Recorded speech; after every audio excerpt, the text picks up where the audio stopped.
Perdón, hola, ¿qué tal? Muy buenos días, espero que estén muy bien. Nos encontramos ya en nuestro sexto día de coloquio, sexto y último. Y bueno, hoy estamos pues convocando y haciendo una mesa que va a estar sumamente interesante. Voy a hacer la presentación formal para dar inicio.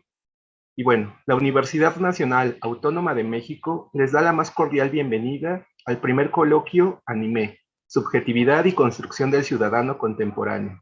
Análisis desde la filosofía, la sociología, psicología, literatura y anexas. El anime en ocasiones es considerado solo un arte de entretenimiento. Por estos sesgos se olvida su potencia cultural, subjetivante, filosófica, política, artística y pedagógica. Retomar el anime, el manga y la cultura otaku desde la academia como actos de afirmación de la vida es el motivo de este coloquio. Como decía Unamuno, nuestra filosofía, esto es, nuestro modo de comprender o no comprender el mundo y la vida, brota de nuestros sentimientos respecto a la misma. Y como decía el filósofo Mewtwo, ahora que veo las circunstancias, ahora veo que las circunstancias en las que uno nace son irrelevantes. Es lo que haces con el don de la vida lo que determina quién eres. Los invitamos a todas, todos y todes a unirse a esta fiesta del anime, la sociedad y la academia. En esta ocasión nos encontramos en la mesa número 16, titulada Aproximaciones filosóficas al anime. Mi nombre es Irving Jesús Hernández Carvajal y voy a ser el moderador. La dinámica será la siguiente. Primero presentaré a quienes nos honran hoy con su presencia. Me voy a permitir leer sus semblanzas y después pues les voy a pedir un aplauso virtual para pues nuestros compañeros. Comienzo con Zárate Contreras Sergio Vicente. Él es estudiante de la licenciatura en Filosofía en la FES Acatlán. También es participante del Seminario Permanente de Estética de la FES Acatlán. Participante y fundador del Seminario de Investigación y Divulgación de Filosofía Libre. También nos acompaña Laura Daniela Salcedo Franco. Ella es estudiante de último grado de Filosofía en la Universidad de Valladolid. También está con nosotros Brenda Carolina Hernández, egresada de la Facultad de Ciencias Políticas y Sociales de la carrera de Sociología. Actualmente trabaja en su tesis sobre la influencia de la cultura coreana en México.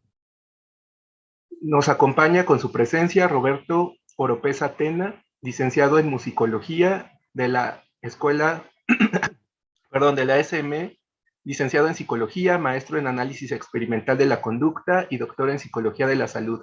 Es profesor titular e investigador y editor general de la revista de psicología Huariacha, de la Facultad de Psicología de la Universidad Michoacana de San Nicolás. Y por último, pero no menos importante, también nos acompaña hoy Andrea Hernández Rangel, maestra en psicología por la Universidad Michoacana San Nicolás de Hidalgo. Es estudiante del doctorado interinstitucional de psicología en la Universidad de Colima. Su principal línea de investigación son los adolescentes, las adicciones y las redes sociales. Bueno, pues ellos son nuestros ponentes. Como ven, vamos a tener pues participaciones muy interesantes.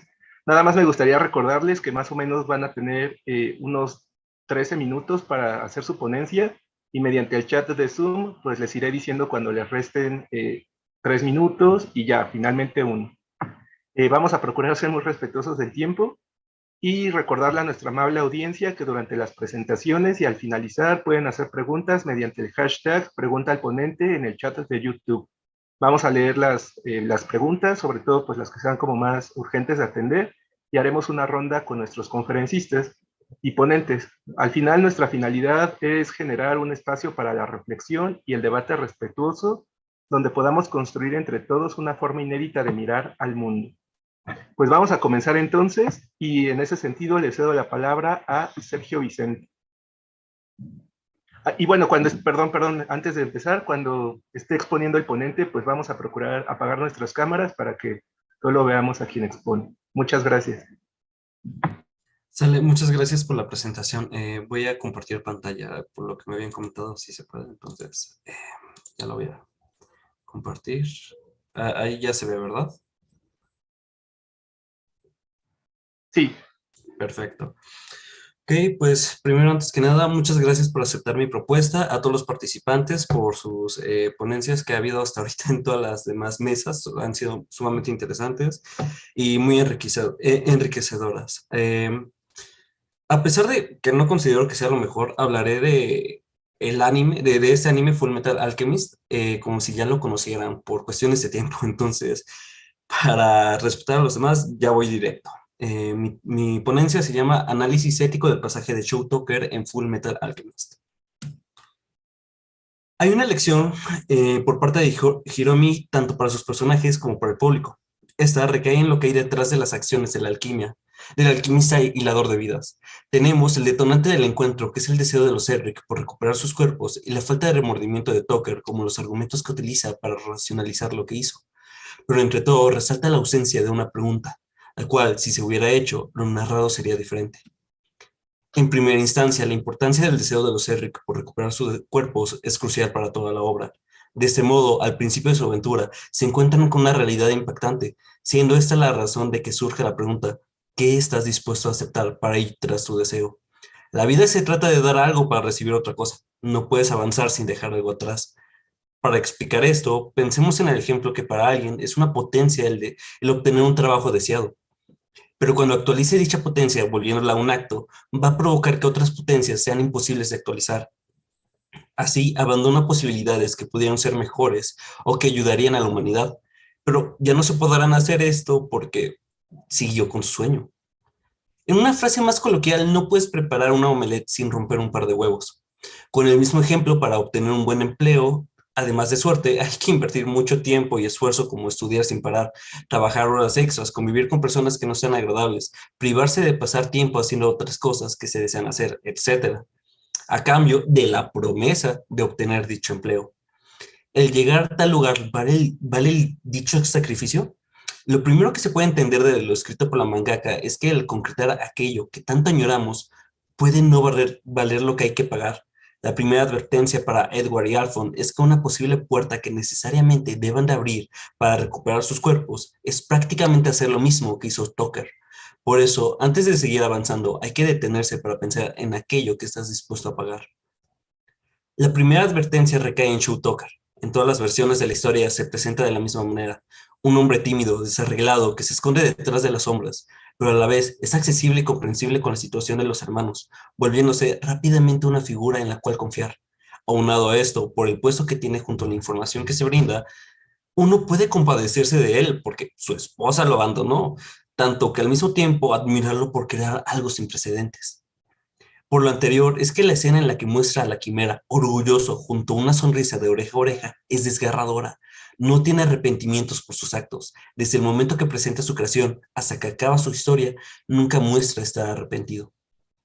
La atrocidad recae en el uso de sus familiares como simples recursos, meros materiales de trabajo, medios para un fin. El haber conseguido una llave para lo que quería mantener, el estatus de alquimista estatal y los beneficios que eso conlleva, son las razones por las cuales no externa culpa. Este fue un deseo que logró mantener durante 2 años, pero ante la amenaza de su pérdida entró en conflicto porque no parecía haber una solución práctica como la vez pasada. Entonces, su hija se volvió la respuesta para otra quimera exitosa, como la última vez. Vio la posibilidad y lo hizo.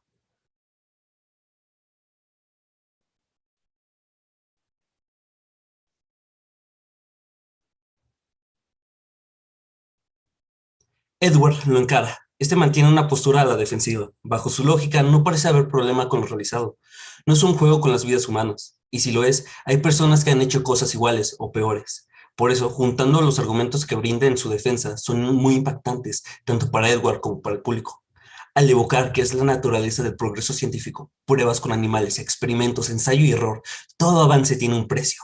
Señala la ley más importante de la alquimia: el intercambio equivalente.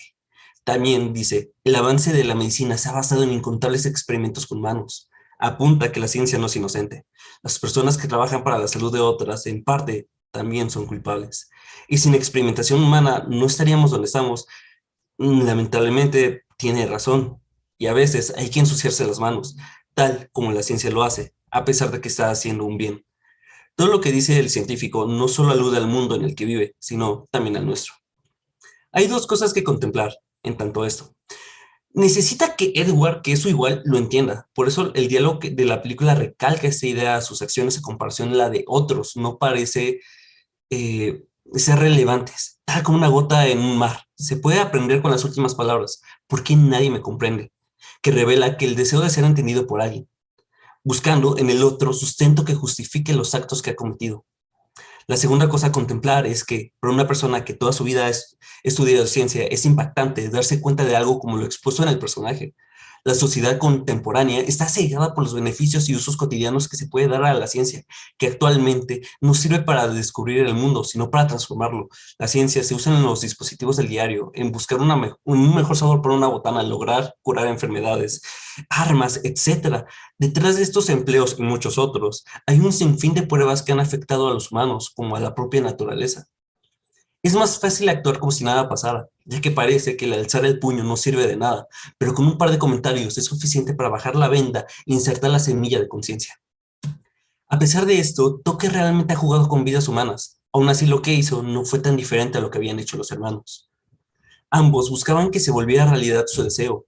De la misma manera, trabajaban para eso, tuvieron que pagar una pérdida para obtenerla. Mientras los Elric recordarían lo sucedido gracias a la prótesis y el cuerpo de Alphonse, Tucker tendría que vivir el resto de su vida con su hija transformada en el cuerpo de un ser monstruoso. Todo este pasaje refleja la ausencia de una pregunta. Tucker, a pesar de su apariencia, es un hombre de acción. No se quedó pensando en teorías sobre quimeras ni en otras maneras de salir de la pobreza. La pregunta que le faltó hacer es referente al deber. ¿Debe de usar a su hija como un sujeto de pruebas? ¿Debe de sentir orgullo por su experimento? ¿Debe de trabajar como un alquimista estatal? Si se hubiera detenido a plantearse dichas preguntas, las respuestas muy probablemente lo hubieran detenido de actuar. Pero los Elric tampoco se detuvieron a analizar la pregunta. Actuaron impulsivamente con un deseo inocente pero arrogante. Querían y podían tratar de resucitar a su madre, pero no debían. Todo lo que aprendían, ya sea de su maestra o de textos que apuntaban a eso, no debían intentar una transmutación humana por el simple hecho de que no era lo correcto. En una vida tan rápida como la que se lleva en el siglo XXI, es difícil detenerse. El hacerlo provoca efectos similares a la de una carambola en diversos aspectos de la propia vida. Pero es necesario dejar el actuar para preguntarse las razones, lo que consideramos más apto para nuestra vida, el detenerse, no actuar hasta tener el conocimiento y los motivos de por qué, para qué y si se debe de hacer. En la obra, a su vez, se da un enfrentamiento entre la postura kantiana y maquiavélica, lo cual presenta la cuestión: si la vida se trata de buscar la felicidad, ¿de qué manera hay que actuar? Chuck Tucker, en parte, es la representación de la postura maquiavélica y la actitud de Edward Elric es gracias a la postura kantiana. Para argumentar claramente con base a lo que se da dicho enfrentamiento, refiere a una cita de cada autor. Obra de tal modo que uses la humanidad, tanto en tu persona como en la persona de cualquier otro, siempre como fin al mismo tiempo y nunca solamente como un medio, de parte de Kant, y en las acciones de los hombres, y más aún en la de los príncipes, cuando no hay tribunal al que recurrir, lo que cuenta es el fin. Considerando que son las palabras que hicieron interpretar a Napoleón Bonaparte, su frase que el fin justifica los medios, en más concreto, ¿no? El imperativo categórico exige que actúes de manera en la que tus acciones sean tomadas como una ley universal. Y si la regla fuera que no importan los medios para llegar al resultado, mientras sea bueno, tendremos como bueno el siguiente ejemplo. Procurar la vida es bueno, por lo tanto, si hay que matar a millones para salvar una vida, se está actuando según la ley. Hay que tener a consideración la practicidad de regirse bajo dicho principio. Pensemos en la tragedia de los hermanos Elric. Racionalmente se acepta que el volver a ver la sonrisa de una persona es bueno.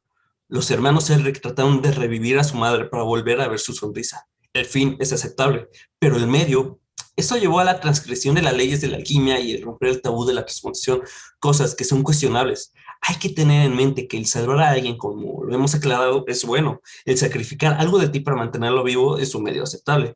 Esto es lo que hace Edward, bajo el mismo imperativo. En el mismo momento de la obra, un acto tras otro fue cometido al aceptar que el fin justifica los medios. En un lado se tiene una objeción sumamente consistente para no aceptar dicho ideal, mientras que el otro proporciona argumentos para defender la postura. Hasta aquí han fallado el imperativo categórico que propone Kant. Si bien buscaba ver la sonrisa de su madre, siendo algo que se consideraba simplemente bueno, realmente está la intención de que esa sonrisa los reconforte, de forma que, en la realidad, su fin convierte a su madre en el medio para su propia felicidad, mientras que el salvar a su hermano a través del autosacrificio está igualmente mal. Uno no debe utilizarse a sí mismo como un recurso para poder conseguir dicha salvación, ni para nada. Esto es parte del pasado de los personajes. A nivel historia cambiaron, aprendieron y asimilaron el deber de Kant, que contempla a los demás siempre como un fin en sí mismos, nunca como un medio. Eso supondría una derrota total para el empleo del imperativo categórico propuesto por Kant, mientras que una derrota parcial para la idea maquiavélica. Los argumentos de Schopenhauer están profundamente relacionados con la postura proveniente de Maquiavelo. Por eso, tiene razón cuando señala los hechos, que el progreso científico conlleva un precio. Pensemos en nuestra realidad, un mundo donde se debe de crear una vacuna inmediatamente al aplicarla en un grupo de prueba. Pues es positivo, pero es otro gran acierto al argumento maquiavélico. Por otro lado, el actuar el de Tucker es el mantener su deseo, que para lograrlo tuvo que usar tanto a su esposa como a su hija como medio. De esta manera, sumamente evidente, el alquimista aislador de vida falta al ideal que propone Kant. Entonces, el enfrentamiento reside en las acciones del científico. La postura que se tome debe de estar contemplada bajo la siguiente cuestión. Si la vida se trata de buscar la felicidad, ¿de qué manera hay que actuar? Tucker está feliz por conseguir la felicidad en ningún momento después de la acción muestra arrepentimiento. La felicidad y el orgullo es lo que expresa en el personaje al momento de ser descubierto. La mangaka no brinda una respuesta en su totalidad, deja ver las acciones de Tucker como lo que son. Sin embargo, tampoco endulza los errores de los hermanos. Se debe tener una gran convicción para cumplir los deseos, pero existe un deber para distinguir los actos aceptables de los que no lo son. Con eso, pues termino mi ponencia. Muchas gracias por su atención. Muchas gracias, Sergio. Muy interesante.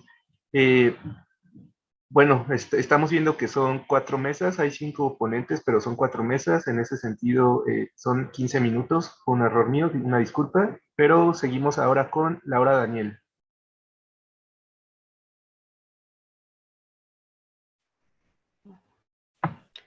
¿Se me escucha? Sí. Vale. Bueno, he de empezar agradeciendo a los organizadores y asistentes de este congreso por generar este espacio transversal de saberes y por permitirme participar de él. Mi exposición se titula Una lectura benjaminiana de One Piece, Dressrosa, y para legitimar el tema que he propuesto y no caer en una suerte de oportunismo, he de defender una relación que no solo me parece explícita en ciertos puntos, sino esencial a la hora de comprender la densidad teórica y práctica que se desarrolla en un anime, como es en este caso en One Piece. Y a la vez, cómo el pensamiento de Walter Benjamin eh, sigue retumbando en nuestros días. Esa relación versa en el hecho de que tanto en la obra de Oda como en la de Benjamin se desarrollan una lectura distinta de la historia. Una lectura la cual exige cierta praxis, de la cual hablaré más adelante, en la que conceptos como progreso y tiempo toman un color distinto y a la par otros como memoria, sufrimiento y redención cobran una significatividad e importancia mayor. Para desarrollar esta tesis me enfocaré en la saga de Dressrosa, la cual considero la más pertinente para abrir la puerta a esta interpretación.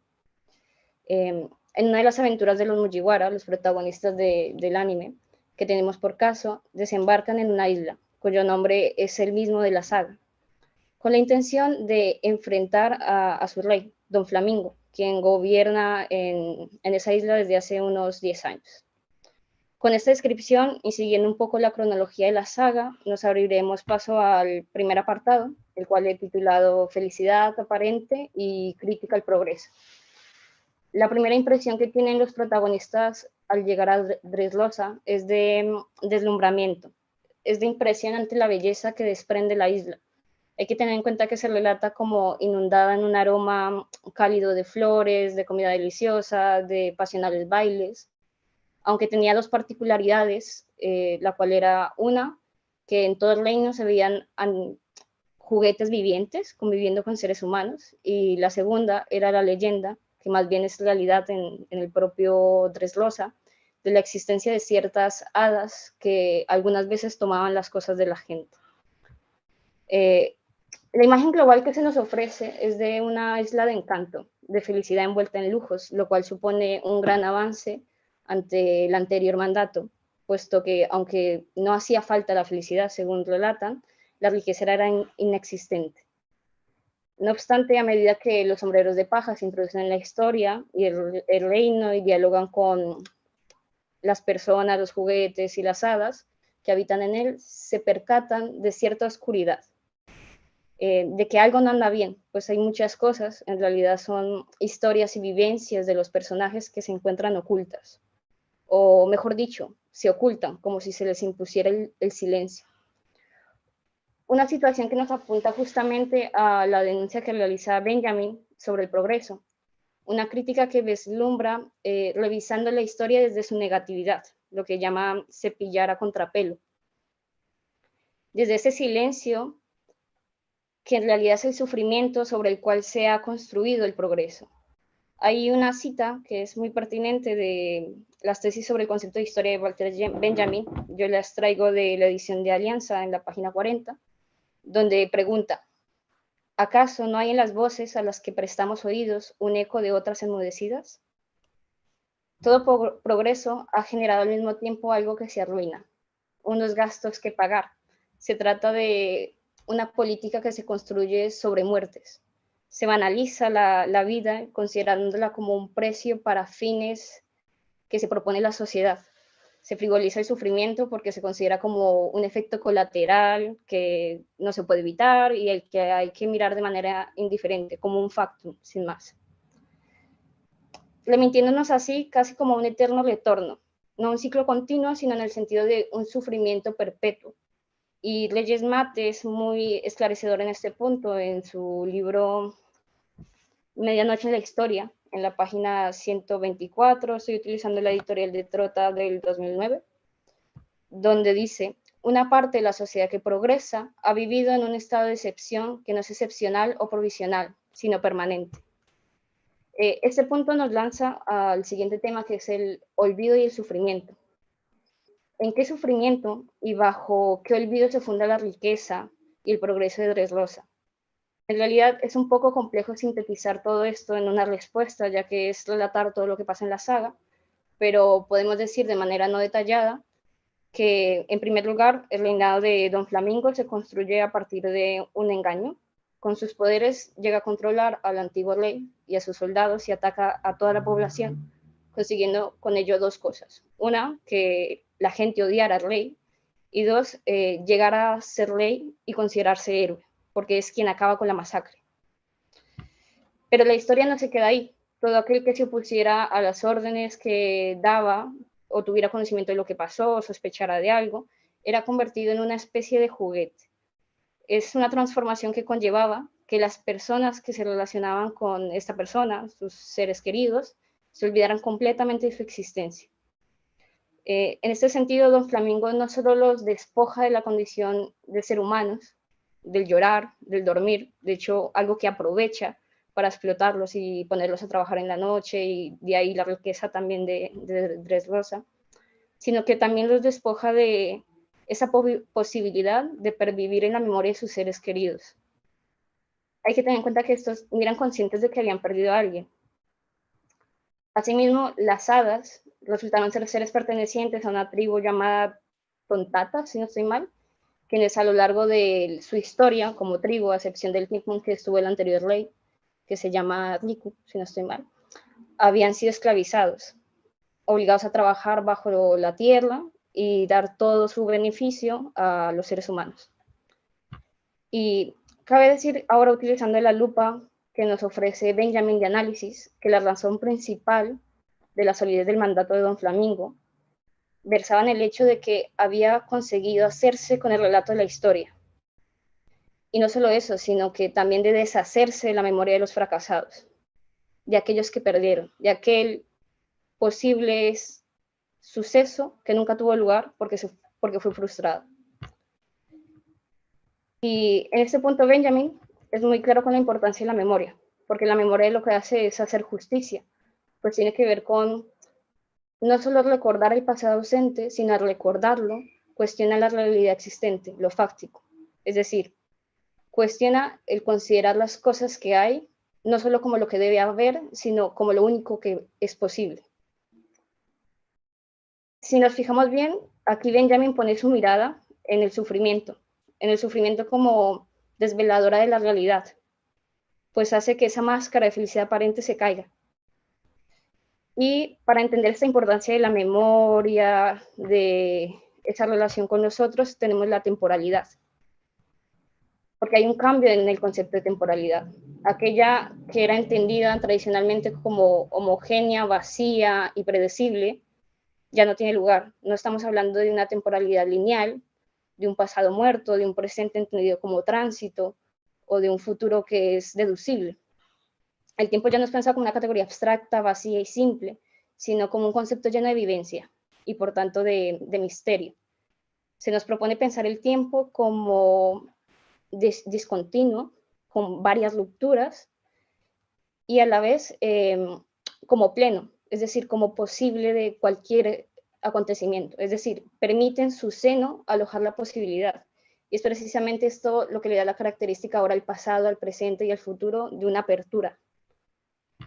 Y hablando un poco de lo general que es One Piece como anime, en esto yace su atractivo, en la imprevisibilidad de los sucesos, en que siempre se desvela la oscuridad, pero no se desvela en totalidad, lo cual remite mucho el concepto heideggeriano de aletheia, de verdad como desocultamiento. Y no solo el que se desoculte algo, sino cuando se evidencia un pasado, este exige una forma de actuar. Por eso todas las islas que visitan son transformadas, por eso parece ser que cuando nos enteramos de algo, se pone en una cuerda floja el mundo, el universo de One Piece y el discurso que lo sostiene. Sobre todo el pasado es presentado de manera vivificada, no como una imagen que se agota en su presentarse. Es fugaz y parcial, y precisamente esta naturaleza del pasado que se hace patente responde al hecho de que solo tiene lugar cuando las necesidades del momento presente se corresponden, se relacionan con aquellas pasadas, aquellas que nos tienen algo por decir.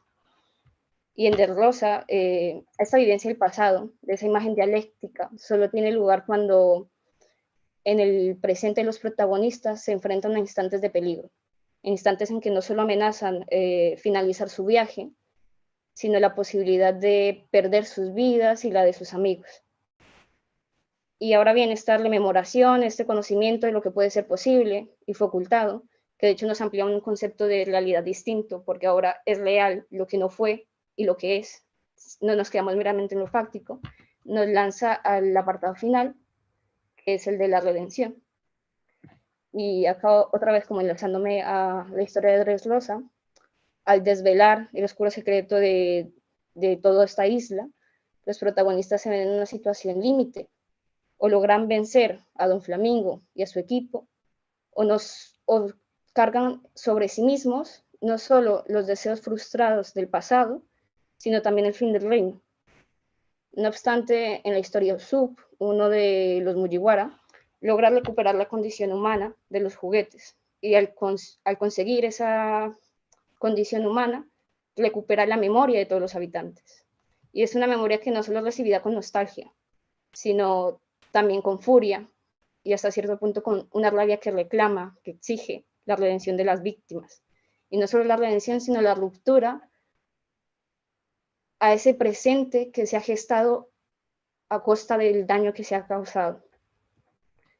Con ese impulso de la memoria, los Mugiwara y los habitantes de Dressrosa logran redimir parte de su pasado, pero no queda cerrada la historia. De hecho, esto es algo común en todas las islas que visitan, porque se enfrentan a un problema, luego lo derrotan, pero nunca hay nunca vemos una recuperación totalmente de las islas, sino simplemente como ese vacío de qué va a pasar. Y en realidad se debe a que sus historias, esas redenciones, forman parte de una historia mayor, de un llamamiento a redimir mayor, que lo podríamos identificar en un sentido benjaminiano con el tiempo mesiánico, y el cual justamente es el argumento central de One Piece. Y esto es las preguntas que nos plantea lo de qué pasó en el siglo vacío, qué implicaría saber la respuesta y encontrar el One Piece en última instancia. Y en realidad hay mucho que decir, que aclarar, sobre todo en el pensamiento de matices de Walter Benjamin. Pero creo que con lo dicho se pueden ver las ideas a las que se apunta esta interpretación. Y no siendo más, muchas gracias por haberme escuchado.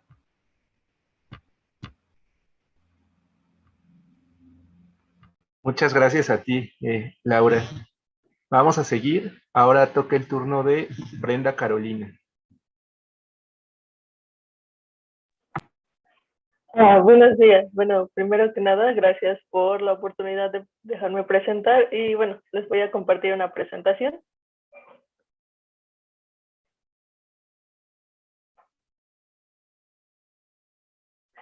Les cuento un poquito. Le pusimos como de título un análisis sobre My Hero Academia porque son cosas que hemos estado trabajando y que, bueno, hasta el momento todavía no están concluidas del todo, pero les contamos un poquito de lo que hemos hecho. ¿Sí se ve la pantalla? Sí, se ve muy bien. Ok. Bueno.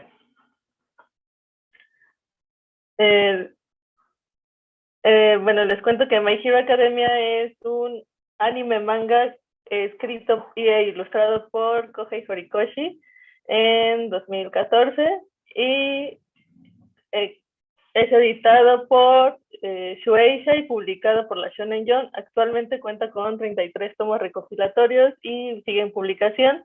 En 2015 se anuncia como su primera adaptación al anime bajo los estudios Bone y cuenta con 5 temporadas y una sexta en emisión. En 2016 se publica un manga spin-off de título My Hero Academia Vigilantes, o en inglés es Illegal. Y ahorita les cuento un poquito del por qué todo esto. My Hero Academia cuenta la historia de un mundo donde el 80% de la población cuenta con poderes, a los cuales estos poderes los podemos llamar singularidades. La cosa es que nuestra protagonista pues no tiene ninguna singularidad, tiene que ver la forma de ser un héroe sin poderes. Entonces la serie nos hace reflexionar acerca de qué es lo que hace un héroe. Y bueno, vamos como avanzando un poco. Y de aquí también nos cuentan un poco la historia de esta sociedad, ¿no? Cuál es el surgimiento de los héroes y de todas estas singularidades. Nos dicen que en un inicio la singularidad se da solo como a unos pocos humanos, por lo que esos humanos reciben en un inicio pues discriminación, prejuicio y igual con el aumento de singularidades, también hay un aumento en los crímenes y la sociedad como que se sumerge en un caos. Ante esto aparece la figura del vigilante, que es como el héroe, pero pues que no está bajo la mira del gobierno. Entonces, como no lo pueden controlar, el gobierno empieza a intervenir y hace a estos vigilantes pues ilegales, ¿no? Sí ayudas a la población y todo, pero como no estás bajo el gobierno, pues tus actos son criminales y se empieza a constituir un poco como la figura del héroe, pero hay que entender que esta figura del héroe no se constituye solo como por la intervención del gobierno, ¿no? Sino que también ayuda bastante en la intervención como de los medios de comunicación, pues ya que en algún punto de la historia nos cuentan que el gobierno y estos medios realizan como una tabla de rankings en la que nos dicen quién es el héroe número 1, como nos cuentan como en qué posición está cada héroe, según el número de incidentes resueltos. Y bueno, todo esto nos ayuda a entender la aparición del símbolo de la paz o el héroe número 1, que es All Might, que, bueno, parafraseando un poco, Byung-Chul Han nos dice que un símbolo es un signo de reconocimiento o una contraseña entre gente hospitalaria que se reconoce entre sí y que otorga permanencia y durabilidad. Con esto vemos que pues All Might como que encaja en todo eso, pues es el mismo, ¿no? Se nombra así como el símbolo de la paz porque quiere que la sociedad pues esté en esa paz constante, ¿no? Que disminuya el crimen, que no haya guerras y tal, por lo que la gente lo reconoce como por eso, pero también quiere que este símbolo permanezca durante mucho tiempo, porque por lo que cuando es su caída, cuando se cae el símbolo, la sociedad vuelve a entrar en un caos, ¿no? Ya aparece como este villano, este Ames, que nos da cuenta de que pues igual y esa sociedad tan pacífica presentada pues, no era tan pacífica, ¿no? O sea, solo era como lo que se veía a través del símbolo de la paz, pero pues había todavía un montón de cosas sin resolver. Aquí, bueno, surge un dilema, porque pues tenemos que All Might es como el héroe número 1 y que es reconocido por todos, y que encima es un héroe reconocido legítimamente como por la población y los medios, y cuando este héroe se cae, y pues lo importante es buscar a alguien que siga sosteniendo ese símbolo. Lo que ocurre es que pues suben al héroe número 2 y lo pasan al 1, pero no tiene ese reconocimiento legítimo que All Might tiene. Entonces, ¿qué es lo que le haría falta como a este héroe número 2 o a Endeavor? Pues hay que entender un poco el concepto de carisma que nos da Max Weber, que nos dice que, bueno, en los tipos de dominación nos dice que hay que entender por carisma la cualidad que pasa por extraordinaria de una personalidad por cuya virtud se la considera en posesión de fuerzas sobrenaturales o sobrehumanas, por lo menos específicamente extracotidianas y no asequibles a cualquier otro, o como enviados de Dios, o como un ejemplar y en consecuencia como jefe, caudillo, guía o líder. Vemos que All Might entra como dentro de toda esta definición de carisma, ¿no? Porque de entrada tiene un poder excepcional que nadie más tiene y que lo usa para la paz, ¿no? Y esta personalidad que nos muestra como todo el tiempo de que, no, pues un héroe tiene que sonreír, ¿no? O sea, por más problemas que haya, nunca hay que perder la sonrisa y hay que seguir siempre de pie. Por lo que esto también ayuda a que sea reconocido por los medios políticos y de comunicación en este universo, pero también por la gente que espera que pues All Might los proteja, ¿no? Pues eso, ¿no? El símbolo pues nos ayuda como a decirnos que pues todo está bien, que no hay como problemas en esto, pero a medida que vamos avanzando en la sociedad y con el tiempo, o sea, después de su caída, vemos que hay un problema en cierto como pueblito donde se da una gran masacre, y todo esto como que se le atribuye como a la caída del héroe.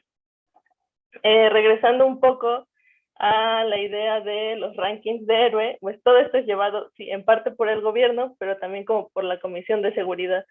En esta película Civil War como que se discutía bastante si los héroes debían o no registrarse y estar como bajo el gobierno. Bueno, en My Hero Academia esto ya está dado. Los héroes ya tienen que registrarse y tienen que hacer como lo que el gobierno les manda y les dicte, por lo que pues, es un poco difícil salirse de esa norma, ¿no? O sea, y todo aquel que no lo haga pues, son los vigilantes, es el ilegal. Este ranking de héroes pues ayuda justo como a que eso como que funcione, a que todo este sistema funcione, y nos dice que, bueno, es llevado por la comisión y que esta comisión, bueno, no solamente se encarga de los rankings de héroes, sino también como de reclutar niños que van a trabajar como un tanto como por debajo del agua para realizar como ciertas actividades que pues son ilegales, pero que el gobierno permite, ¿no? Entonces aquí Foucault nos menciona que este concepto de panóptico, que nos dice que el panóptico funciona para inducir al detenido en un estado consciente y de permanencia de visibilidad, y que garantiza el funcionamiento automático del poder, que la vigilancia sea permanente en sus efectos e incluso en su discontinuidad. Bueno, aquí vemos que hay varios héroes dentro de esta comisión que trabajan, les digo, como por debajo del agua para hacer como ciertas actividades y que la sociedad siga funcionando. Entonces hay una vigilación constante, una vigilancia constante hacia la sociedad por estos héroes como ocultos, pero también esta vigilancia se da entre los mismos ciudadanos, o sea, como que no cualquiera puede usar poderes. Entonces nuevamente surge la pregunta de quién puede ser un héroe. Claro, si tienes un poder como pequeño que no daña a nadie, pues adelante úsalos, ¿no? Pero si es algo ya más grande, tienes que estar bajo esta vigilancia de la comisión, pero también de la gente que te rodea. Ahorita les contamos un caso que aparece en esta serie más adelante, que bueno, es el caso de Jentle el criminal, que bueno, nos cuentan que Jentle era un estudiante como normal, como cualquier otro, pero que pues bueno, él quería ser un héroe, pero no tenía las aptitudes para hacerlo, entonces pues, su vida tomó otro rumbo, y nos presentan que pues, es desempleado y que sigue viviendo como con sus papás y que incluso como su misma familia lo rechaza. Entonces, como que en una ocasión se encuentra en una situación de peligro y por querer salvar a alguien, pues lo termina lastimando y le dicen como es que tus poderes no los tenías que usar, ¿no? O sea, porque no eres un héroe, no eres una persona capacitada para hacerlo. Entonces, pues vemos, ¿no? Que no cualquiera puede ser un héroe y es rechazado y recluido no solamente por su familia, sino también por la sociedad. Aquí Foucault nuevamente nos da un término que es el individuo a corregir, como uno de los anormales, ¿no? Que es la persona que hay que corregir, que se presenta en la medida en que fracasaron todas las técnicas, todos los procedimientos, todas las inversiones conocidas y familiares de domesticación, mediante las cuales se pudo intentar corregir. Vemos que a Gentleman se le intenta corregir de diferentes maneras, ¿no? Como desde la escuela, cuando entra como a la cárcel, e incluso por su misma familia, pero pues ya en algún punto se pierde la esperanza y se queda así, ¿no? Como el individuo a corregir, y que, bueno, Foucault también nos menciona que este individuo es como el más fácil de reconocer porque está como en todos lados y que es tan familiar, pero esa familiaridad también hace que no sea reconocible tan fácil, ¿no? Como de encontrar pruebas de decir como, este es el individuo a corregir. Por otro lado, revelando como una cosa, como esta cuestión de que el mundo tan pacífico que nos mostraba All Might no era tan pacífico, es Spinner, ¿no? Que es otro de los villanos que, bueno, él llega a la liga de supervillanos a partir de que este villano Staines da a conocer de que pues no está tan bien cimentada la sociedad. Entonces, pues mucha gente que era rechazada como en este mundo empieza a pasarse como al lado del mal, empieza como a cometer crímenes y tal, y bueno, Spinner es uno de ellos, y nos cuentan que pues él, pues X, ¿no? Era una persona como muy normal, pero que debido a su apariencia, o sea, su singularidad era una singularidad mutante, lo que cambia su apariencia física, entonces esto hacía que pues, la gente lo discriminara, ¿no? Entonces era como eso, un monstruo que no podía vivir entre la gente como normal, ¿no? Y esto como muy entrecomillado porque estamos hablando de un mundo de poderes. Aquí igual otra vez Foucault nos dice que este tipo de como humanos, de ciudadanos que tienen como singulares raras, entrarían dentro de la categoría del monstruo humano, de igual de los anormales, y que bueno, es aquel que en su existencia misma y forma no solamente es una violación a las leyes de la sociedad, sino también a las leyes de la naturaleza.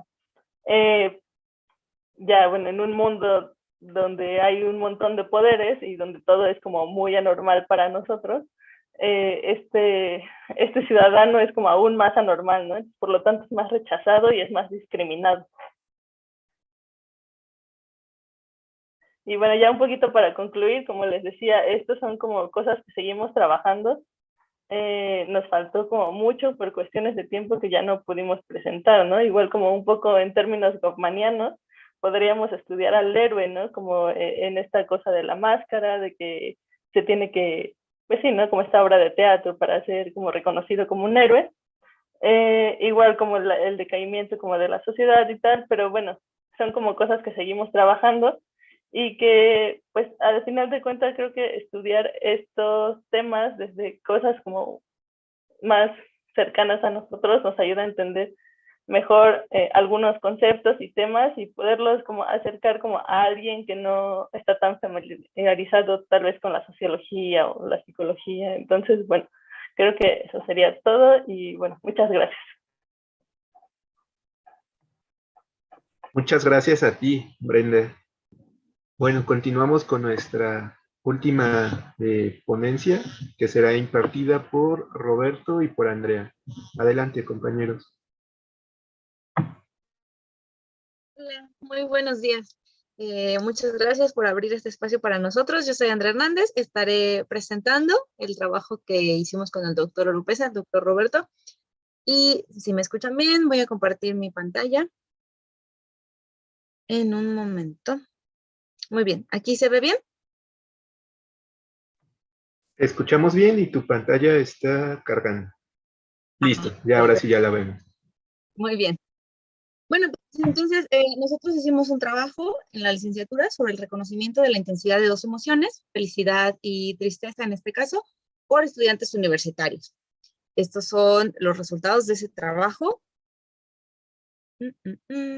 Como cambio, ahí está. Muy bien. Nosotros utilizamos lo que es la teoría de las emociones de Ekman y Friesen. Muy probablemente ustedes y los que nos escuchan la conozcan porque en esta se basó la serie de Lie to Me.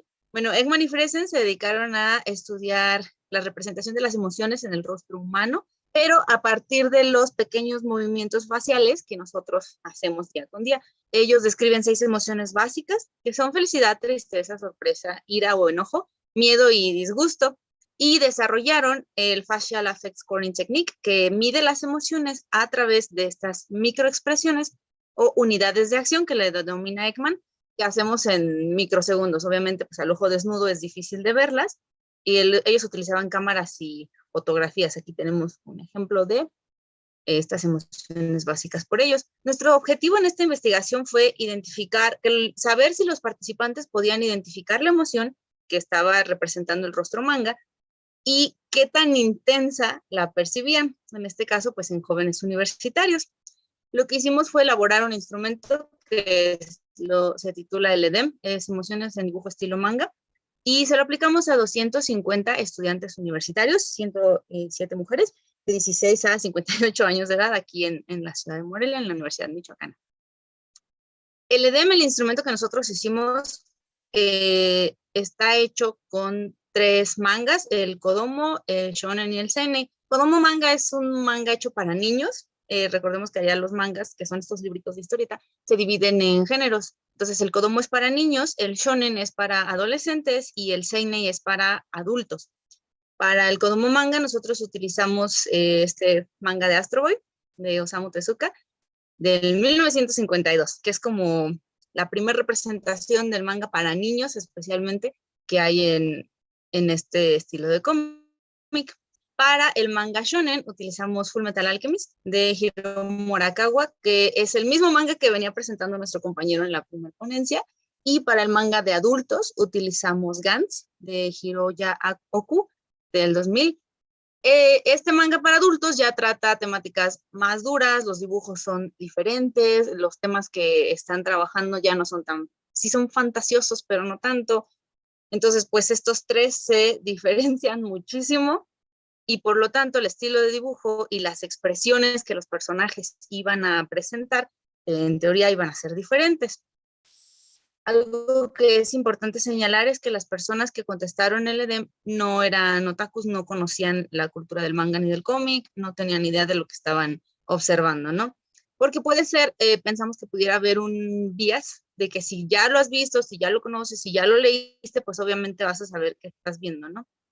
Para escoger los rostros de los mangas, nosotros tuvimos que dividir cada rostro que se escogió, fueron 33 rostros, estaban divididos y analizados de acuerdo a las unidades de acción de Ekman y Friesen. Esto es, se divide el rostro en 4 y de ahí se analiza por microexpresiones, de dónde inician a dónde terminan las cejas, dónde está colocada la boca, qué tan amplia es la sonrisa, en porcentajes, para saber qué rostro podíamos escoger y qué rostro cumplía con las especificaciones de felicidad, las especificaciones de tristeza, de acuerdo a la teoría del estudio de las emociones.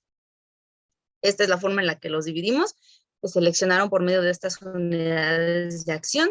Te describen anatómicamente la cara. Todos los 33 rostros que nosotros utilizamos fueron divididos de esta manera, con estos cuadritos, para contar el porcentaje y poder ver si encajaban con las descripciones que Ekman nos da sobre lo que es felicidad y lo que es tristeza. Y luego, ya que se escogieron estos rostros, se colocaron, este es un ejemplo de cómo era el test, se colocaron en cuadritos.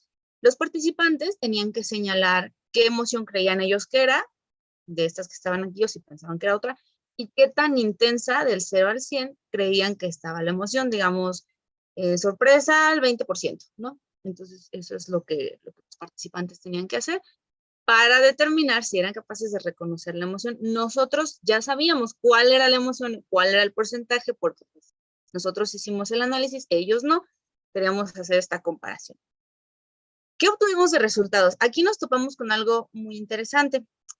Tú te puedes imaginar que como nunca habían visto este tipo de cómics, como no sabían qué es, como no han leído la historia, como no están cerca de esta cultura, pues a lo mejor no saben ni les interesa, pero la emoción que más se pudo reconocer fue la felicidad y la tristeza, y sobre todo en el shonen, en el cómic para los adolescentes.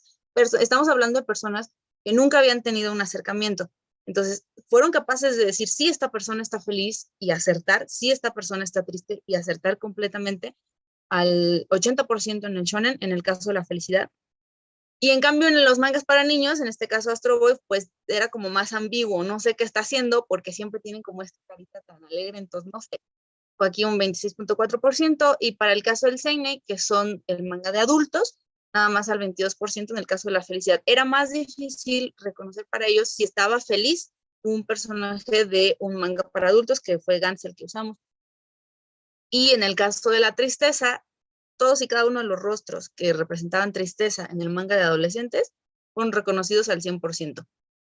Puede ser que te imagines que es porque las lágrimas, ¿no? Muchas veces las lágrimas expresan que estamos tristes, pero según la teoría de Ekman y Friesen, las lágrimas no son consideradas una unidad de acción de la tristeza, porque puede ser que lloremos de coraje, puede ser que lloremos de ira, puede ser que lloremos de miedo, entonces ellos no las incluyen. Los rostros que nosotros presentábamos no los incluían. Y sin embargo, personas que no tenían idea de lo que estaban viendo fueron capaces de conectar con el personaje, sobre todo en el shonen, en el manga de adolescentes, y de identificar correctamente la emoción, de entre otras 6 emociones que había, identificar correctamente la emoción de la tristeza y la intensidad con la que ese personaje la estaba viviendo. Hay que señalar que en estos rostros, por lo mismo que hubo el análisis de expresión, se limpiaron las lágrimas, se limpiaron las pecas, se limpiaron las gotitas de sudor que luego se les dibujan, o sea, todas estas caras estaban limpias, digamos de alguna manera, y solo había el reconocimiento de las unidades de acción que determina la teoría. Entonces, es una cuestión increíble que hayan podido, personas que no sabían de lo que le estabas hablando aún así, reconocer y reconocerse a sí mismos en ese rostro, ¿no? Dentro de las conclusiones que nosotros podemos encontrar después de este análisis es pues que los participantes, las personas, jóvenes universitarios, son capaces no solo de reconocer, sino también de identificar qué tan intensa es la emoción en 3 estilos manga diferentes, que son el de adolescentes, fue el que obtuvo más puntuación, el de adultos y finalmente el de niños. Incluso cuando no les son familiares, ¿no?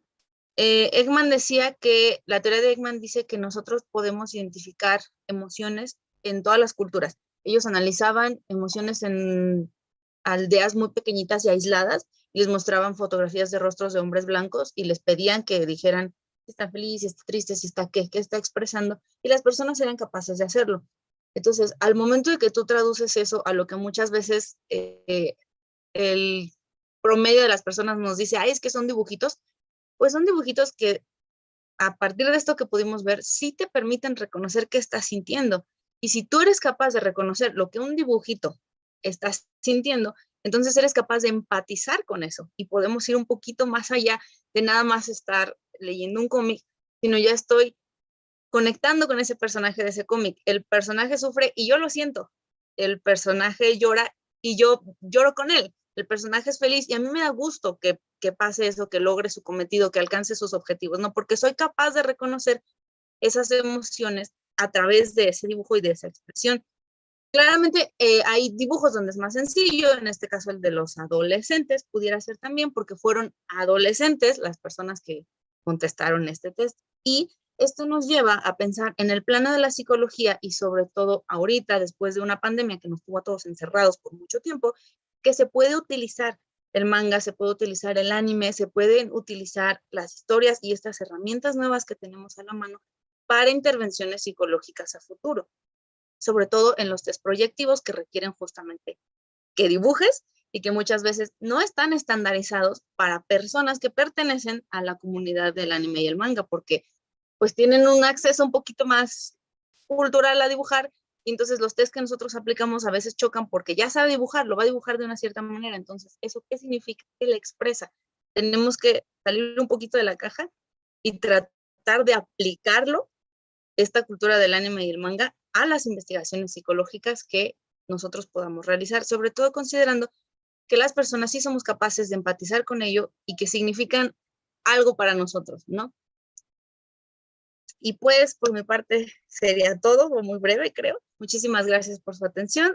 Aquí aparecen nuestros correos de contacto, el mío y el del doctor Oropesa, que fue asesor durante esta investigación, por si quisieran contactarnos, y algunas citas por si les interesa saber más acerca del tema de la expresión de las emociones a través del dibujo.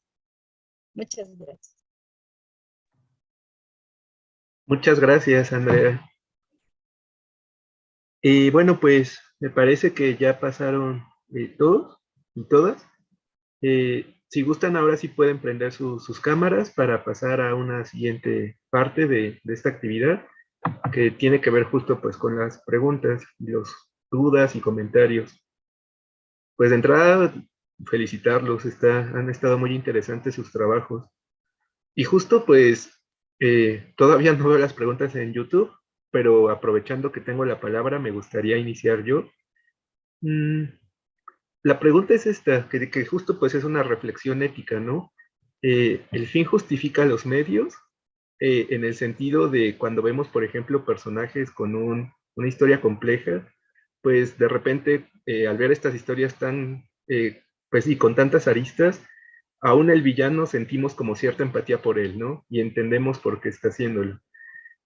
No sé, ¿cómo se posicionan ustedes en este debate de si el fin justifica los medios? Sobre todo en personajes de pronto, no habló nadie hoy de Attack on Titan, pero que ha causado pues sí, toda una discusión en internet, ¿no?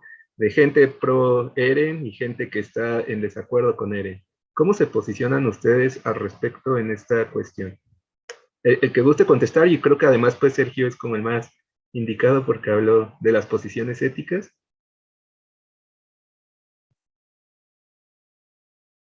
Sí, sí, Sergio. Sí, bueno, por si alguien más también quería participar.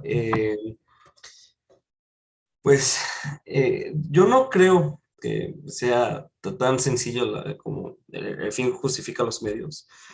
Sobre todo, pues como lo comenté rápidamente, sobre todo por cuestiones de tiempo, la frase se le atribuye a Maquiavelo por cuestiones de interpretación históricas. Según la anécdota, es que Napoleón en su libro que tenía del Príncipe, en su edición, anotó esa frase como la interpretación de la cita que les puse, que realmente lo que va refiriendo Maquiavelo es que el fin justifica los medios cuando no hay quien juzgue, ¿no? O sea, es sobre todo lo que pensaba Maquiavelo y ya Napoleón quitó sobre todo que alguien te puede juzgar, sino vas tú solo, eres el que dice si sí o si no al final de cuentas, ¿no? O sea, no hay, no debe de haber ninguna corte ni nada que te diga si está bien o mal. Yo creo que la cuestión debe ser más como lo que yo proponía, el detenerse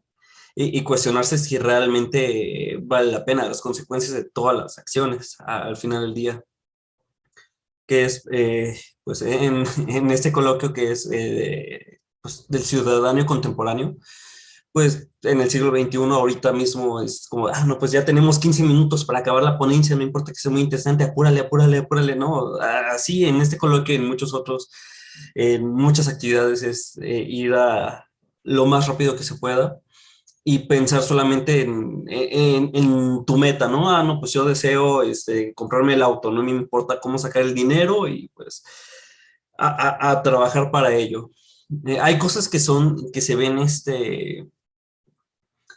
que se ven aceptables, como salvar a una persona, pero ponía el ejemplo, si para salvar a una persona tienes que matar a otras 1000 personas, es como el dilema del tren, ¿no? Están 5 y una persona y un tren, ¿no? O sea, ¿a quién salvas? Realmente son situaciones muy complejas, es la cuestión de que estando realmente ahí vas a tener que decidir o no. Afortunadamente, pues en este momento no estamos en una decisión de decidir si salvar a una persona o a 5 o a millones, en cambio, entonces no podemos realmente, bueno, yo no considero que podamos reflexionar directamente cuál es la elección correcta porque no tenemos todo el contexto del momento, ¿no? Pensemos en ese caso de Eren Jaeger, ¿no? O sea, él quería salvar a sus amigos, sobre todo, está así como, no, pues sacrificar el mundo para salvar a tus amigos, ¿no? Y hay otros animes que sacrifican a sus amigos para salvar el mundo. Vi por ahí una imagen que es esa comparación. No tengo muy en mente cuál era este otro anime, pero era la situación, ¿no? Entonces, ¿quién hacía realmente lo correcto? Pues Eren quería vivir, bueno, quería que sus amigos vivieran felices, ¿no? Mikasa y ay, se me va su nombre, Erwin y todos los de la Legión de Reconocimiento prácticamente, ¿no? O sea, creo que hasta le interesaba que Levi no le fuera tan mal. Siento que le tenía cierto aprecio y por eso pasaron las cosas que acontecieron, aunque tuviera que ponerse en sus contras directamente, ¿no? No sé, ya es cuestión de seguir la moral de cada uno. Yo proponía como la contraparte, igual que esta Hiromi Arakawa, a la ética kantiana, que es como, no, pues, no puedes utilizarte ni a ti ni a los demás como un medio para nada. O sea, no puedes utilizar a tu pareja, a tu novio, a tu amigo, a quien sea, como un medio para que tu felicidad sea asegurada. No, no, no puedes, o sea, no, eso no es lo correcto, no, no es lo que se debe. Lo que debes de hacer es que por sí mismo ya sea suficiente para ti, aunque te dé o no felicidad, ¿no? En más o menos las cuestiones que yo propondría. Yo realmente no me pondría del lado de Eren, no, no estoy tan a su favor, pero ya esa es muy cuestión mía, ¿no? Y es la reflexión que traigo sobre la mesa. Muchas gracias por la pregunta. Y siguiendo, hay otras preguntas, pero siguiendo con esta línea ética, pero igual no es necesario que Sergio la responda. ¿Ustedes, desde su consideración, creen que también los creadores de estos contenidos tienen que tener algún tipo de reflexión ética en cuanto a lo que producen? ¿O es el arte por el arte, el mensaje por el mensaje, lo que quiere expresar? ¿O si sí debe de haber, digamos, que estas consideraciones éticas en cuanto a la creación de un producto cultural? Quien guste, les digo.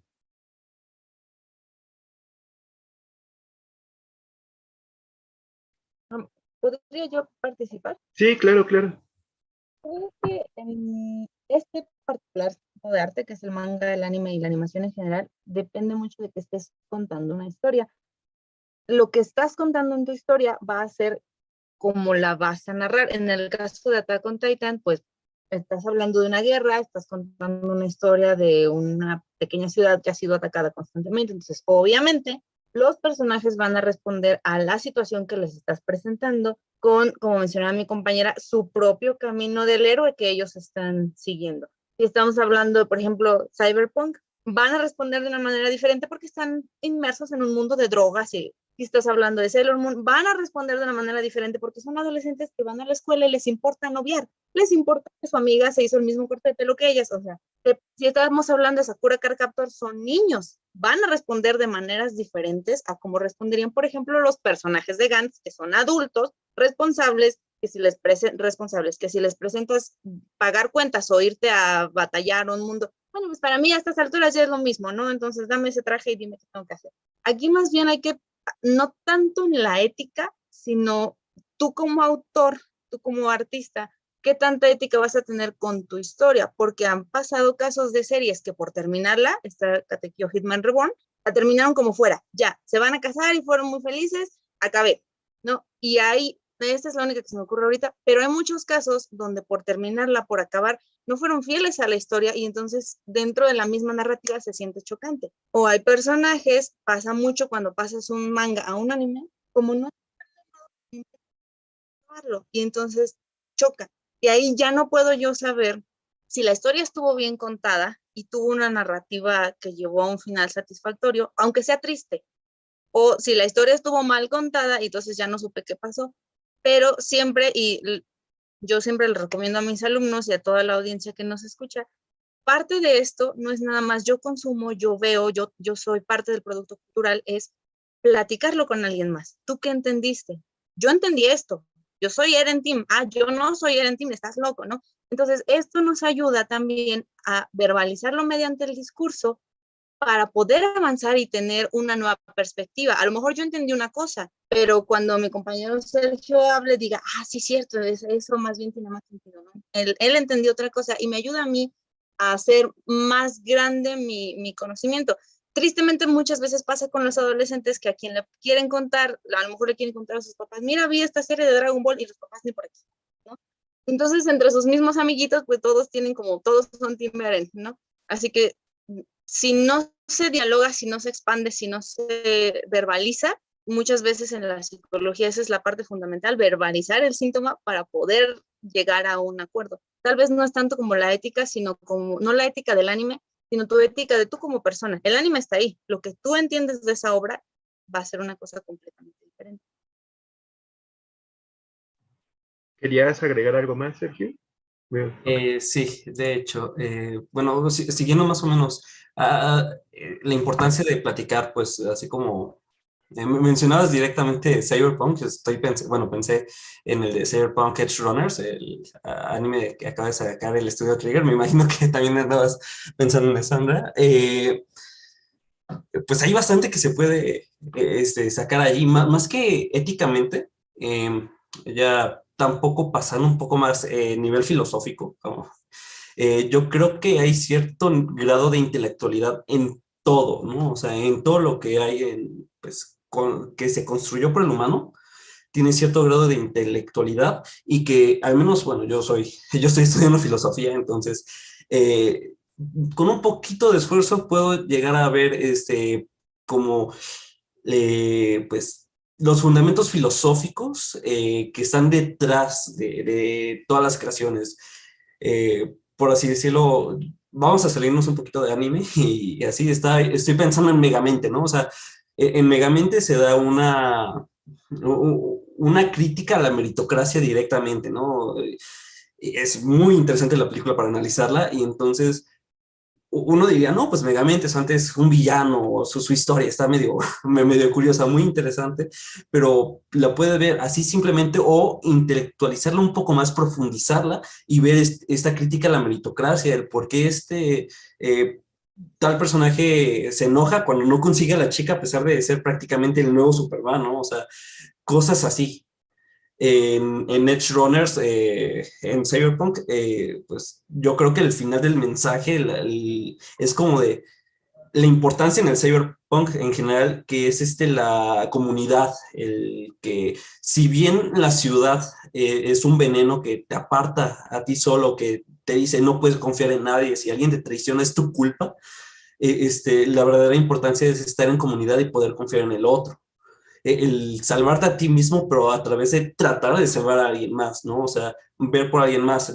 Creo que los dos únicos personajes que sobrevivieron, spoilers, que quedaron al final, eh, este, fueron los que estaban viendo directamente por alguien más desde mucho antes en la historia. Esta, según yo, es Lucy, es la que sobrevivió a todo el problema, y el conductor que andaba realmente como amigo más que como otra cosa. Y estaba pensando en sus amigos y no estaba pensando en, sí, voy a ganar tanto dinero, ya no me importa que haya perdido a mi hermano, tal persona, yo estoy aquí con aquí mi familia prácticamente, ¿no? O sea, cierta interpretación es profundizar así las obras para poderlas intelectualizar y hablarlas con otras personas ayuda directamente mucho, como lo estaba comentando bueno, nuestra compañera Andrea. Eso sería lo que quería agregar. Ok, muchas gracias. Justo para Laura Daniela, pues preguntan sobre este texto de Walter Benjamin, de la obra de arte en la época de su reproductibilidad técnica.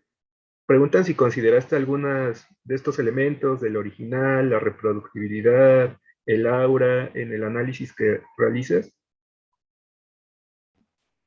La verdad, me he centrado más como en el Walter Benjamin de la historia, de la lectura final que da, pero es verdad que sí, a la hora de leer otros ensayos sobre historia y política de Walter Benjamin, se relaciona mucho con la obra mencionada, en tanto a la forma en que comprende el origen ahora, y en tanto que comprende que los medios tecnológicos que tiene la sociedad, y esto es la crítica que hace precisamente el historicismo, no nos condenan a una forma de relacionarnos con el mundo, sino que nos abre otra puerta. Por ejemplo, en la reproducción que permite el avance tecnológico en la obra de arte, permite que se pierda esa idea de aura, de ese permanente que parece un absoluto a lo que todo se tiene que subsumir.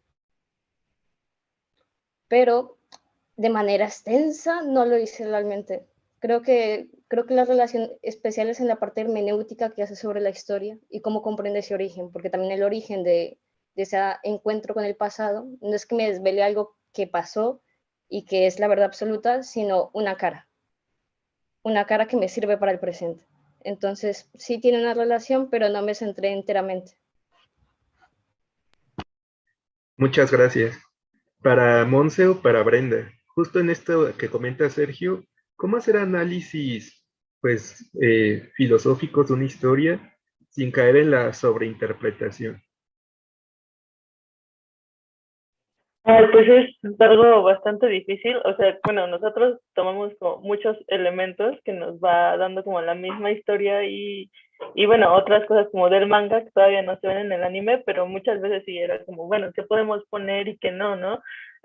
Hablar de la comisión de seguridad, o sea, fue algo como medio complicado porque hasta el momento en el manga no se sabe mucho y incluso hay otras cosas que encontramos como un concepto que nos da el mismo manga de cómo es la construcción de la solidaridad dentro del mundo de My Hero Academia, pero, o sea, era como, ¿cómo estudiamos esto? O sea, como que no encontramos hasta ese momento en el que decimos un concepto que nos permitiera entenderlo como en nuestra realidad.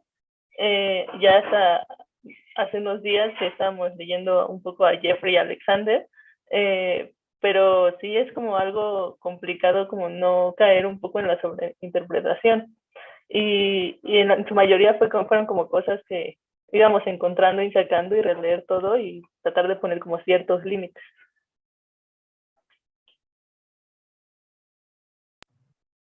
No sé si quieres agregar algo, Monse, o...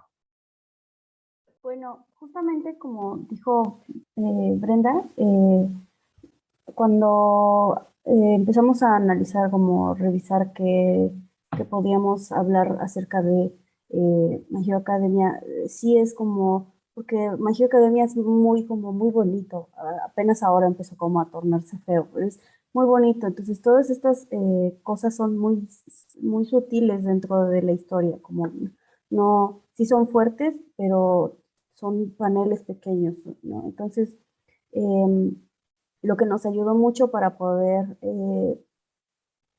plantear qué es lo que íbamos a analizar exactamente es justo este otro spin-off, Vigilantes, en el que no es más crudo porque sigue siendo un shonen, pero sí se toman temas, sí se tocan temas más por debajo del agua, como las drogas, como estas cultos, que son cosas que no se hablan tanto dentro del manga oficial, que es el manga de Kohei Horikoshi, pero sí están existentes y también en el propio manga se ven, ¿no? Como cosas muy que se escuchan poco, pero justo es muy difícil como no caer en este sobreanálisis porque uno está tratando de buscar que sea o sea, no salirte del manga, no salirte de lo que ocurre dentro de la historia.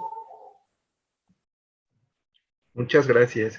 Sí, o sea, contando un poco la experiencia, pues de pronto a veces sí nos llegaban trabajos así, ¿no? Lectura nietzscheana de Vegeta, por ejemplo. Ya que tanto está más forzado eso, ¿no? A ver, bueno, y aquí hay otras preguntas. Adán Rodríguez le pregunta a Andrea, que si se tomaron en cuenta animes en CGI y si cambia la expresión con respecto a la animación tradicional. Muy probablemente sí cambie. Para la investigación que nosotros realizamos, solo se consideró manga por cuestiones de acotamiento. En el momento en el que la hicimos, no era tan popular el anime y el manga. Entonces, tratar con animación ya era como de entonces hay que comprar la fuente original, pausar la fuente original, todo esto. Seguramente sí hay diferencias, pero habrá diferencias si ves los rostros en bruto. Dentro de nuestra investigación, nosotros, como les mencionábamos, limpiamos los rostros para que encaja y los seleccionamos. O sea, hubo un análisis de todo el tomo, pero de esos rostros solo se seleccionaron los que encajaban con la descripción de acuerdo a la teoría de Ekman y Friesen sobre lo que era la felicidad, sobre lo que era la tristeza, y se les quitaron pecas, lagrimitas, marcas de sudor, había que ver que esta parte de la ceja terminara donde termina el ojo, que la boca no. Todo eso un análisis visual de cada cara. Si pensamos que, digamos, tomamos a un rostro de animación Sailor Moon, la caricatura de capítulo 2, igual habría que limpiarlo, igual habría que prepararlo antes de pasarlo al test por cuestiones de homogeneización del instrumento. Entonces, si ese fuera el caso, entonces habría que haberlo hecho con 3 rostros de anime de 3 autores parecidos. Y como nosotros lo que queríamos era justamente ver si las personas eran capaces de diferenciar de 3 rostros diferentes, de 3 secciones diferentes para niños, para adolescentes y para adultos, pues tratamos de que fuera todo en manga, que es como un formato más hegemónico. Ok. Y otra pregunta, esta es de Alberto Vera. Pregunta que si existen diferencias sustanciales entre la novela gráfica y el manga, en concreto con el tema de las emociones? Vuelvo a lo mismo, muy seguramente sí, pero nosotros solo analizamos manga porque era lo que a mí me interesaba. Y es algo que veían, de hecho, en las ponencias anteriores. Si ya se puede considerar manga a un manga, por ejemplo, Avatar, que tiene el estilo, pero está producido no en Japón, ¿no? Entonces, el cómic, yo estoy entendiendo en tu pregunta que es Superman y Batman, ¿no? Eso es como cómic, y manga es Astro Boy, Fullmetal Alchemist, ajá. Seguramente sí va a haber diferencias en cuanto a aspectos visuales, pero si nos basamos otra vez a la teoría de Ekman y Friesen, tendríamos entonces que basarnos a estas unidades de acción, que son las microexpresiones que hacen, que van a estar también muy marcadas en el cómic, independientemente del estilo de dibujo que sea, que fue una de las cosas que vimos. El manga de los adultos son rostros ya un poquito más hiperrealistas en comparación con el manga de los adolescentes, que tienden a ser más exagerados. Y sin embargo, las personas de nuestro estudio pudieron diferenciar las emociones ahí. Entonces, muy probablemente, si yo les mostrara un cómic que fue tratado con las unidades de acción de la teoría y fue limpiado de la misma manera con porcentajes, también van a ser capaces de identificarlo. Tal vez ahí habría que hacer un análisis más de tipo visual y artístico que psicológico, porque las emociones sí van a aparecer, sí las van a identificar, sí las van a saber discernir, y muy probablemente la persona también va a ser capaz de decir, yo siento empatía con ese rostro porque también sufro, porque también me alegro, porque también me angustio. Pero habría que hacer otro tipo de análisis, no tanto de emoción, sino artístico, para ver qué tanto influye el tipo de dibujo. Ok, vamos con las últimas dos preguntas para finalizar. Esta es mía y se la quiero lanzar a Laura también. Aprovechando, ¿no? que es experta en Benjamin. ¿Cómo te resuena en la ponencia que acabas de hacer? Bueno, que es mi cita favorita de Benjamin, ¿no? De todo documento de cultura es también un acto de barbarie, pues, o algo, o un documento también de barbarie.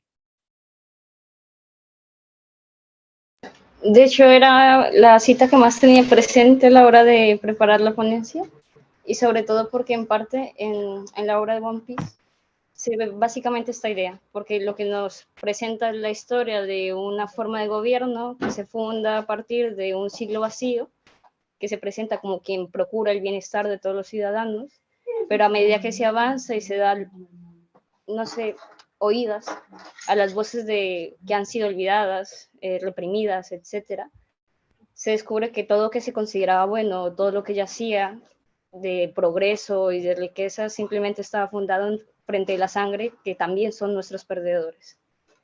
Entonces, sí, efectivamente, esa sí te la tomé muy ahí, también porque creo que de hecho basa mucho el anime sobre ella, y porque creo que en parte los últimos alientos de Benjamin iban directo a esa cuestión. Y eso. Muchas gracias. Y la última pregunta es de Jocelyn, que pregunta, ¿qué tanto ha impactado a sus aproximaciones y análisis en torno a estos contenidos las distintas entrevistas o lo que han expresamente manifestado los autores de estos contenidos? ¿Quiere Brenda, Monse, o quien guste igual? Pienso que ahí está un poquito difícil de separar la obra del artista. Asumo que la compañera se refiere, por ejemplo, al caso que hubo con Rurouni Kenshin, que dijeron que, no me consta, no estoy muy informada del tema, pero que dijeron que el artista del manga tiene por ahí algunas preferencias no tan sutiles y que no son como tan legales también. Entonces, sí es difícil como separar lo que la persona hace de lo que la persona intenta hacer y dibuja por la percepción que nosotros tenemos. También puede ser que esto lo veo más en cómics americanos, que producen y dicen, yo quería decir esto, pero el fandom interpretó otra cosa y ya el fandom hizo lo que quiso, ¿no? Entonces es un poquito difícil separar a la obra del artista, pero también tú como artista tienes que entender que sueltas un producto al mundo y muy probablemente vayan a entender otra cosa. No sé, no creo que afecte mucho mi propia percepción con lo que diga la entrevista. A lo mejor me puede retroalimentar y confirmar o desmentir mis teorías y decir, sí, yo también pensé eso. Pero depende de cada persona, de cada quien, y de la obra también, porque si están criticando o afamando una obra que yo no sigo, pues tal vez me va a ser indiferente. Pero en cambio, si a la compañera Laura ese es su favorito, a lo mejor ella sí vaya a tomarlo como más personal, ¿no? Creo que depende de cada persona y depende de la obra de la que estamos hablando. Sí, Brenda. Pues bueno, creo que algo que es importante resaltar como dentro de este mundo del manga anime es que muchas veces los autores como que no son tan presentes físicamente como podría ser en el cómic americano. Entonces, por ejemplo, en el caso de My Hero Academia, o sea, sí, el autor tiene como su Twitter y tal, pero no, o sea, no nos comparte como su vida privada, ¿no? Entonces todo lo que tenemos como alrededor de My Hero, entonces en ese, al menos aquí en este caso sí es como un poquito complicado, pero sí, lo mismo que Andrea, o sea, no se puede separar como de toda la obra del autor, o sea, creo que mencionaba, ¿no? El caso de Rurouni Kenshin, pero lo mismo, o sea, no sabíamos nada de él hasta que salió como todo este caso ya por parte de la policía. Entonces sí es medio complicado, pero también se puede ver, ¿no? Pienso un poco en este anime de Made in Abyss, o sea que claramente se ve que el autor tiene como problemas ahí, o sea, y la historia es buena, pero, o sea, oye, tranquilo con tus problemas, ¿no? Y que lo mismo, no sabemos nada de él, pero, o sea, en las obras muchas veces nos dicen cómo pueden llegar a ser sus personalidades y ese tipo de cosas. Muchas gracias, Brenda. Bueno, justo para finalizar, Sergio, Monse, como ven, ya estamos más o menos en tiempo para ir cerrando. Pues bueno, ya me apuro yo. Pues creo que los comentarios que llega a ver bueno, pensando directamente aquí en el anime, pueden ser un poco enriquecedores. O sea, sí enriquecen al momento de analizar.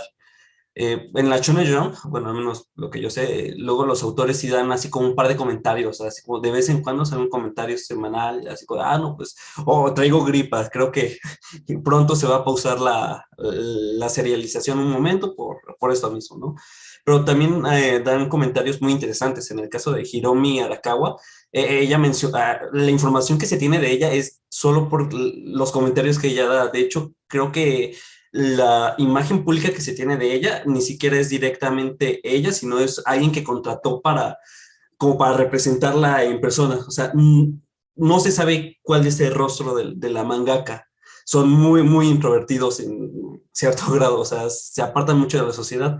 Y ella mencionaba que era, pues, o sea, que creció en una granja y que gracias a que todos los días tenía que trabajar para comer, así es que aprendió la lección del intercambio equivalente, que sus padres le quisieron forjarse y que seguramente por ahí yo voy la pedrada, es que ellos sí los formaron de cierta manera un poco más culturalmente, o sea, también a Hiromi se nota que tiene mucho conocimiento, que tiene gran conocimiento detrás de ella, y que a sus padres le enseñaron pues al menos canto. O sea, estoy seguro que sus padres fueron quienes le enseñaron canto, y por lo mismo es que desde pequeña pudo formular algo como esta ley que considera universal, que al final de su obra quiere cambiar, ¿no? O sea, pero ya son comentarios que enriquecen a la interpretación. Yo le tiro que por sus comentarios que sí, en algún momento tuvo un acercamiento a Kant de alguna manera, ¿no? Entonces, yo creo que es bastante provechoso utilizar ese material para poder analizar y no sobreanalizar entonces, como eran las otras preguntas, las obras que están en cuestión. Gracias, Sergio. ¿Y Monse? Yo quiero aportar a esta parte de separar a la obra del artista. Yo pienso, o sea, sí se puede separar la obra del artista, pero no creo que sea, o sea, te estás perdiendo de una parte importante de la obra. ¿Por qué? Porque, o sea, todos los artistas, los que escriben, los que hacen manga y todo esto, están poniendo parte de su propia vivencia, de su propia historia de vida dentro de la historia, aunque no quieran, porque es algo que ellos viven, ellos así como el caso de Hiromu, que yo soy fan de Full Metal también. Entonces, justo Hiromu, por ejemplo, los hermanos Erlich viven en una gran, en un, no es una granja, es un pueblito apartado, justo como Hiromu, ¿no? Y ellos tuvieron que trabajar para aprender alquimia, justo como ella. Entonces, muchas de las cosas que consumen los artistas, que consumen, que viven, que tienen todo eso, lo plasman dentro de su obra. Y voy a sacar ahora a Kohei Horikoshi, que él es fan de los cómics, de los cómics americanos, del cómic americano. Entonces eso se nota no solo en su dibujo, sino también en la historia que crea y en el tipo de historias que va hilando, a pesar de que también es japonés y mucho de lo que habla es japonés mezclado con esta idea del cómic americano, como el propio All Might es un personaje de cómic americano súper grandote, pero tiene sus cosas japonesas, como el propio Izuku, que es un japonés súper normal, que le gusta el katsudon, y entonces son las vivencias las que forman la obra. Y por eso pienso que si las separas, puedes dar tu propia interpretación, pero te pierdes de esta riqueza que le está dando el autor. Muchas gracias, Monse. Bueno, pues vamos a finalizar esta mesa. Si se dan cuenta, en realidad estos son más provocaciones, invitaciones pues a pensar, a reflexionar, a seguir buscando espacios y abriéndolos, y no pues conclusiones ultra definitivas ni cerradas. Nuevamente, la Universidad Nacional Autónoma de México agradece su asistencia al primer coloquio Anime, Subjetividad y Construcción del Ciudadano Contemporáneo. Análisis desde la filosofía, la sociología, psicología, literatura y anexas. Asimismo, pues les ofrecemos un cálido aplauso a nuestros ponentes de manera virtual y les recordamos a ustedes, ponentes, que vía correo electrónico les haremos llegar la constancia de participación de este evento. Pues nada más no me resta más que agradecerles sus reflexiones, sus participaciones y pues recordarles que todavía nos quedan 2 mesas más. Vamos a continuar y pues muchas gracias, muy bonita tarde.